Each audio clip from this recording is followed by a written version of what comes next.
Good morning my dear student and dear friend. इसके पिछले video में बताया गया था परिमेय संख्या पार्ट 1 और परिमेय संख्या पार्ट 2, परिमेय संख्या भाग 1 और परिमेय संख्या भाग 2 में कुछ क्वेश्चंस बताया गया था। आज पढ़ाया जाएगा परिमेय संख्या भाग 3 में। आपके सामने ये 5 क्वेश्चंस है। संख्या रेखा पर परिमेय संख्याओं का हल करना, संख्या रेखा पर परिमेय संख्याओं का हल करना और -7/12 में कितना जोड़ें कि योगफल 25/36 हो जाए। तीसरा क्वेश्चन हमारा रहेगा, दो परिमेय संख्याओं का योगफल ऋण 5 है, यदि इनमें से एक संख्या ऋण 16/7 है तो दूसरी संख्या ज्ञात कीजिए। और अगला क्वेश्चन है योगात्मक प्रतिलोम और 5वां गुणात्मक प्रतिलोम किसे कहते हैं। तो परिमेय संख्या भाग 3 में ये 5 क्वेश्चंस बताया जाएगा जो इस तरह ये सामने दिया गया है। तो आइए हम जानते हैं कि सबसे पहले संख्या रेखा पर परिमेय संख्याओं को कैसे हल किया जाता है।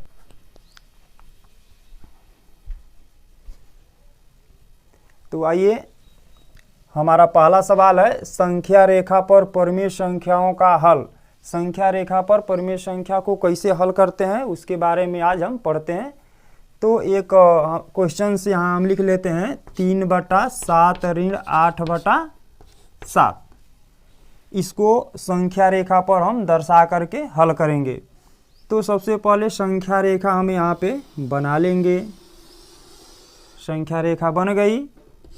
यहाँ पे मूल बिंदु 0 हो गया। मूल बिंदु के दाहिने तरफ धनात्मक होता है और मूल बिंदु के बाईं तरफ संख्याएं ऋणात्मक होती है, इस तरह। ठीक है। अब हम देखेंगे कि 3/7 ऋण 8/7 दोनों का हर समान है। तो हर समान है तब तो ये दो रेखाओं के बीच में हम 8-8 खाना विभाजित करेंगे, 8-8 खाना बना लेंगे। यदि नहीं, हर समान नहीं है, हर अलग अलग है, तो इसका एलसीएम लेकर के जितना एलसीएम आएगा उतना हम यहाँ पे खाना क्या करेंगे, बना लेंगे, खींच लेंगे। तो 7 है तो इसको सबको हम 7 बराबर भागों में बांट देंगे।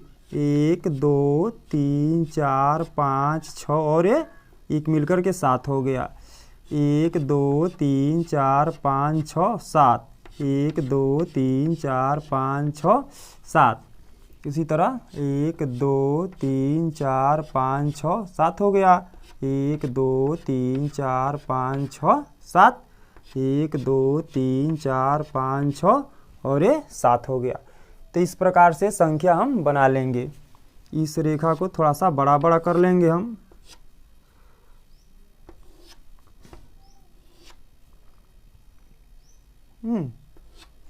इसके बाद हम देखेंगे कि धन 3/7 धनात्मक है। तो यहाँ पर गिनती कैसे करते हैं हम। जैसे पहला रेखा यहाँ पे है तो इसको हम लिखेंगे 1/7, इसको कहते हैं 2/7, इसको लिखते हैं 3/7, इसको 4/7, इसको 5/7, इसको 6/7 और ये 7/7। तो 7/7 आएगा तो वहाँ पे भाग देंगे तो 1 हो जाएगा। तो हमको कितना गिनती करना है, 3/7। तो पहला है 1/7, यहाँ पे 2/7, यहाँ पे 3/7। तो इस रेखा पे हो जाएगा 3/7 हो जाएगा। 3/7 हो गया इस रेखा पे। अब ऋण में आना है 8/7। तो हम देख रहे हैं कि अंश बड़ा है, हर छोटा है, तो इसको हम मिश्र भिन्न में चेंज कर लेंगे। मिश्र भिन्न में कैसे चेंज करते हैं, 7 से हर से क्या करते हैं, अंश में हम भाग दे देते हैं। तो 7 एकम में 7, घटाएंगे 1 आएगा। तो 1 सही अंश ऊपर चल जाता है 1 और हर नीचे आ जाता है 7। तो इस प्रकार हम 8/7 को लिख सकते हैं 1 सही 1/7। 1 सही 1/7 हम लिख देंगे। ये हमारा मिश्र भिन्न में चेंज हो गया। अब जो 1 आया तो इसका मतलब कि 1 का मतलब कि मूल बिंदु से लेकर के यहाँ तक को 1 बोलते हैं और 1 से 2 के बीच में हम 1 बोलते हैं। तो 1 हो गया, तब हमको ऋणात्मक की तरफ आना है। तो ये जो रेखा हम खींचें यहाँ से, एक का मतलब 7 खाना, तो यहाँ से हम गिनती करेंगे माइनस में 7 खाना। तो 1 2 3 4 5 6 7 यहाँ पे आ गया। अब यहाँ पे आने के बाद हम 1/7 करेंगे, तो ये हो जाएगा संख्या 1/7। 1/7 यहाँ पे हो जाएगी। तो इसको हम यहाँ पे लिख देंगे कि 1 सही 1/7, ये ऋणात्मक हो गया। ठीक है, ये ऋणात्मक हो गया। अब मूल बिंदु से गिनती करेंगे कि हमारा कहाँ तक ये आया है। मूल बिंदु सब गिनती करेंगे। यहाँ से हम 8/7 को घटाएंगे और मूल बिंदु से गिनती करेंगे कि हमारा आंसर कितना आ रहा है। तो हम पहले ही बता चुके हैं कि ऋण इधर से ऋण होता है, तो 1/7 पहली संख्या पे, दूसरी संख्या पे 2/7, तीसरी संख्या पे 3/7, चौथी रेखा पे 4/7, ये पाँचवीं है ना, तो ये 5/7 हो जाएगा। तो ऋण 5/7 यही उत्तर हो जाएगा, यही आंसर हो जाएगा, ऋण 5/7। इसको ऐसे भी करके देख सकते हैं, 3/7 ऋण 8/7, एलसीएम होगा 7, 7 से 7 में भाग देंगे 1 बार, 1 से 3 में गुणा करेंगे 3, ऋण 7 से 7 में भाग देंगे 1 बार, 1 से 8 में गुणा करेंगे 8, 3 में से 8 गया, ऋण 5/7। तो ऋण 5/7 ये उत्तर आया। इस तरह संख्या रेखा पर संख्याओं को क्या किया जाता है, हल किया जाता है। यह चैप्टर परिमेय संख्या पढ़ाया जा रहा है। जो इसमें से जो सवाल थोड़ा सा कठिन है उसी को बताया जा रहा है, उसके आधारित सवाल को छोड़ दिया जा रहा है और अपने मन से उसको स्टूडेंट और फ्रेंड्स कर सकते हैं। आइए अगला क्वेश्चन हम पढ़ते हैं। आइए हम दूसरा क्वेश्चन पढ़ते हैं। प्रश्न है, ऋण 7/12 में कितना जोड़ें कि योगफल 25/36 हो जाए। ऋण 7/12 में कितना जोड़ें कि योगफल 25/36 हो जाए। तो यहाँ पे पूछ रहा है कि कितना जोड़ें, ऋण 7/12 में कितना जोड़ें। तो यहाँ पे हम लिखेंगे कि माना ऋण 7/12 में यक्स या कोई भी संख्या मान लीजिए यक्स जोड़ने पर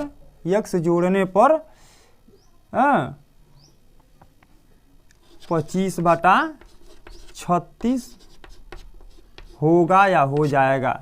ठीक है, तो प्रश्नानुसार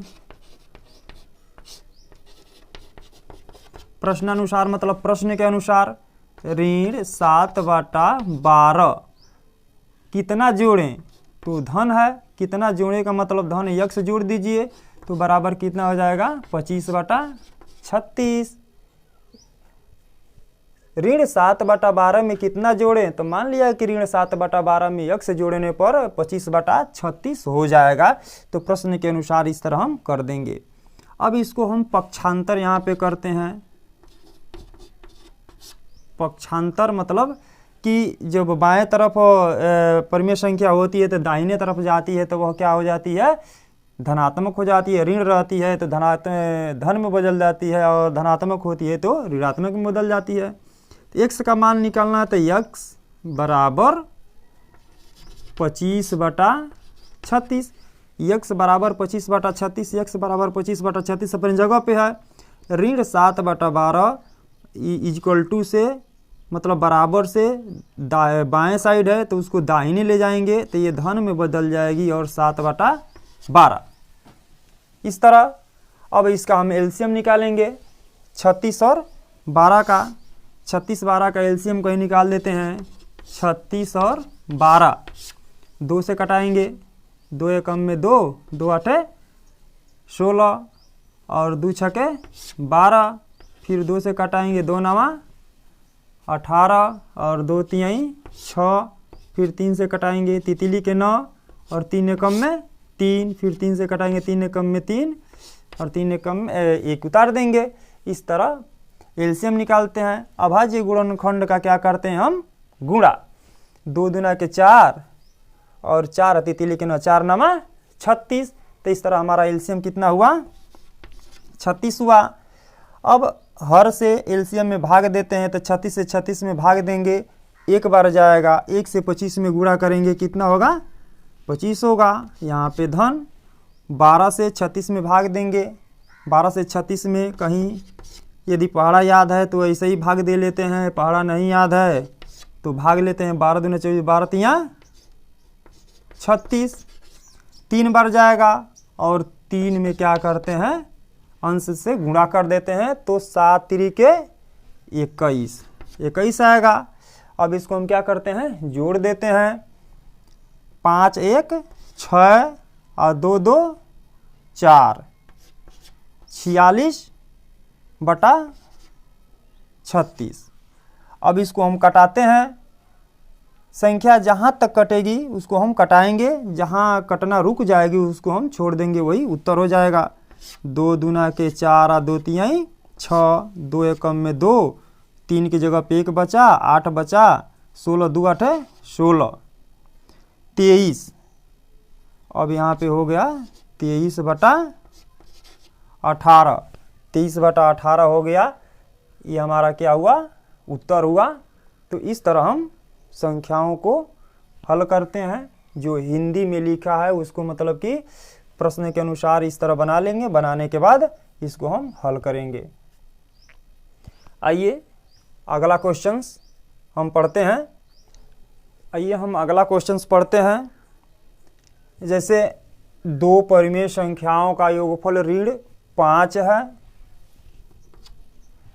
यदि इनमें से एक संख्या ऋण 16/7 है तो दूसरी संख्या ज्ञात कैसे किया जाता है, किस प्रकार का इसका हम प्रश्न बनाएंगे, किस तरह समीकरण बनाएंगे।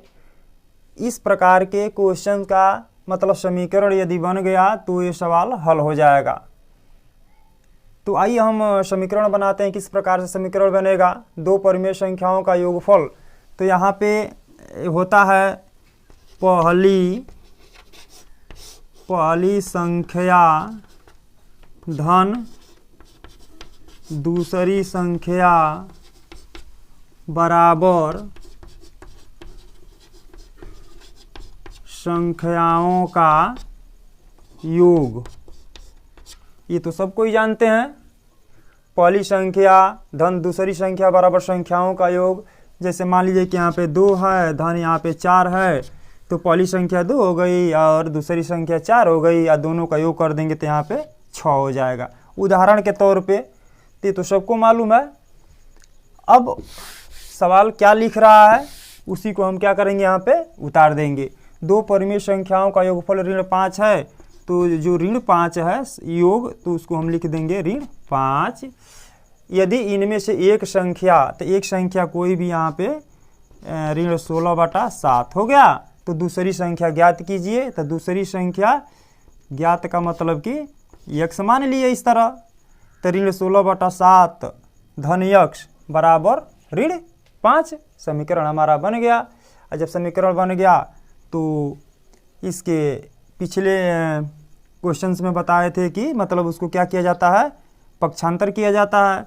अब यहाँ पे इसको हम क्या कर देंगे, पक्षांतर कर देंगे। अब x का मान निकालना है, तो x बराबर ऋण 5, और ये इधर जाएगा, राइट साइड जाएगा, तो ऋण 16/7 है, तो ये धन क्या हो जाएगा 16/7 होगा। इस तरह हम क्या करते हैं हल करते हैं।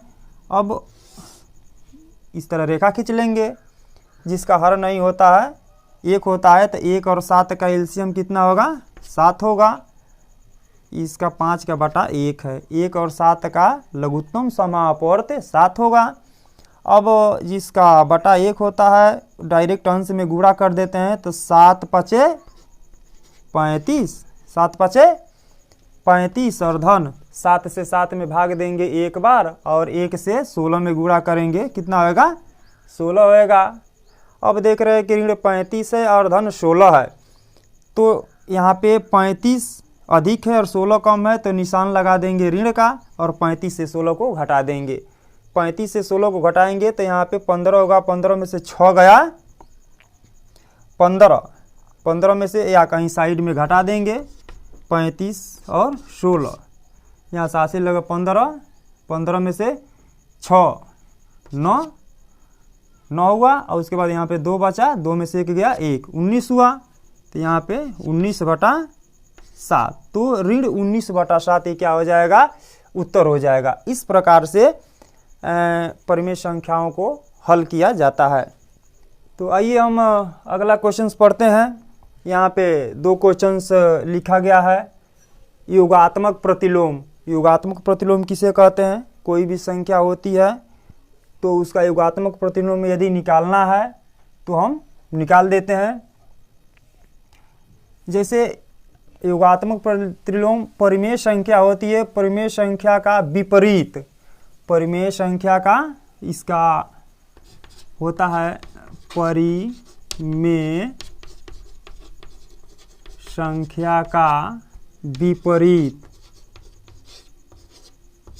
विपरीत संख्या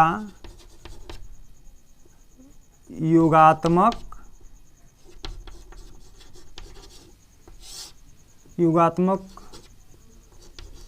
प्रतिलोम होता है। योगात्मक प्रतिलोम किसे कहते हैं? परिमेय संख्या का विपरीत संख्या योगात्मक प्रतिलोम होता है। जैसे मान लीजिए कि यहाँ पे x हो गया, या कोई भी संख्या ले लेंगे, x हो गया या p/q ले लीजिए, या कुछ भी ले लीजिए। जैसे मान लीजिए कि p/q हो गया, तो इसका योगात्मक प्रतिलोम क्या हो गया, विपरीत हो जाएगा, उल्टा हो जाएगा, p/-q, मतलब आगे ऋण हो जाएगा, ऋण का धन हो जाएगा और धन का ऋण हो जाएगा। तो योगात्मक प्रतिलोम इस तरह होता है। अब क्वेश्चंस में आते हैं कि योगात्मक प्रतिलोम बताइए, तो बस आगे उसका विपरीत कर देंगे, उल्टा कर देंगे, हाँ, धन का ऋण कर देंगे। इसके बाद अगला है गुणात्मक प्रतिलोम। गुणात्मक प्रतिलोम किसे कहते हैं? तो गुणात्मक प्रतिलोम करने के लिए ये व्युत्क्रम होता है। परिमेय संख्या का व्युत्क्रम संख्या क्या होती है? गुणात्मक प्रतिलोम होती है। गुणात्मक प्रतिलोम किसे कहते हैं? परिमेय संख्या का व्युत्क्रम संख्या गुणात्मक प्रतिलोम होती है, या गुणात्मक प्रतिलोम होता है। जैसे कोई भी संख्या यहाँ पे हम मान लेंगे कि x हो गया, तो x का क्या हो जाएगा, 1/x हो जाएगा। ये मतलब कि नीचे जो एक परिमेय संख्या का हमेशा 1 रहता है हर, तो ये उल्टा हो जाएगी, मतलब कि हर का हर चला जाएगा अंश में, अंश हो जाएगा x में। अब इसको हम ऐसे भी लिख सकते हैं, x का -1, इसको इस तरह भी हम व्युत्क्रम लिख सकते हैं, 1/x, या इसको हम लिख सकते हैं x का पावर -1। तो इस तरह गुणात्मक प्रतिलोम, योगात्मक प्रतिलोम, संख्याओं का जोड़, संख्याओं का गुणा, संख्या रेखा पर परिमेय संख्या को कैसे हल किया जाता है, तो भाग 3 में यह बताया गया।